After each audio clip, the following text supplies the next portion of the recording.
Bonjour, je vous présente l'échinacée.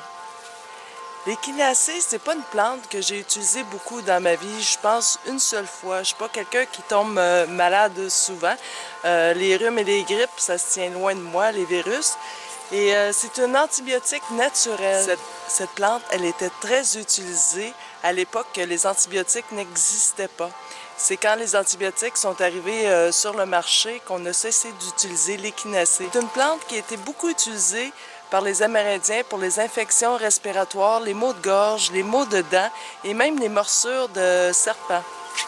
Elle peut même aider dans les cas des personnes qui suivent un traitement de chimiothérapie. Elle peut être un bon support car l'échinacée stimule le système immunitaire. Les parties utilisées sont les parties aériennes, ce sont les feuilles et les fleurs, et aussi la racine. Par contre, il y a certaines sortes d'échinacées parce qu'il y a plusieurs variétés. Il y a une sorte, entre autres, que la racine, on doit l'utiliser fraîche. Donc, c'est une plante originaire de l'Amérique du Nord. Il y a plusieurs variétés. On utilise les racines, les feuilles et la fleur, que soit on peut faire déshydrater, la faire en infusion, ou même on peut aller jusqu'à extraire le jus frais de l'échinacée pour se soigner. On ne consomme pas l'échinacée pas plus que 6 à 8 semaines. Pourquoi? Parce qu'elle va stimuler énormément le système immunitaire. C'est un boost. Et pour ne pas épuiser le système immunitaire, il est bon de prendre des pauses entre les prises d'échinacée. Elle est très bonne pour utiliser lors des changements de saison, au printemps ou à l'automne ou en début d'hiver. Elle va aider à booster le système immunitaire.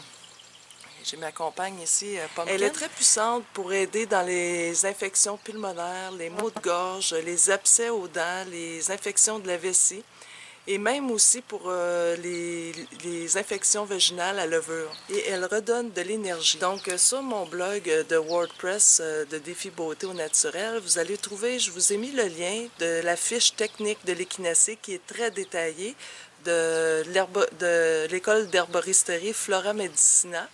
Et allez lire, parce que vraiment, vous allez être surpris de tous les bienfaits énormes qu'elle peut avoir dans votre jardin, cette plante. L'échinacée, je l'ai moi dans mon jardin, surtout pour la beauté de la fleur.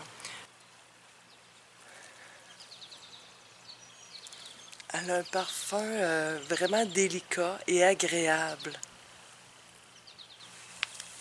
Alors, c'est une vivace qui repousse d'année en année.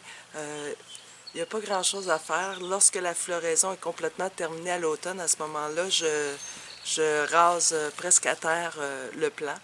Et à chaque année, elle revient toujours en beauté.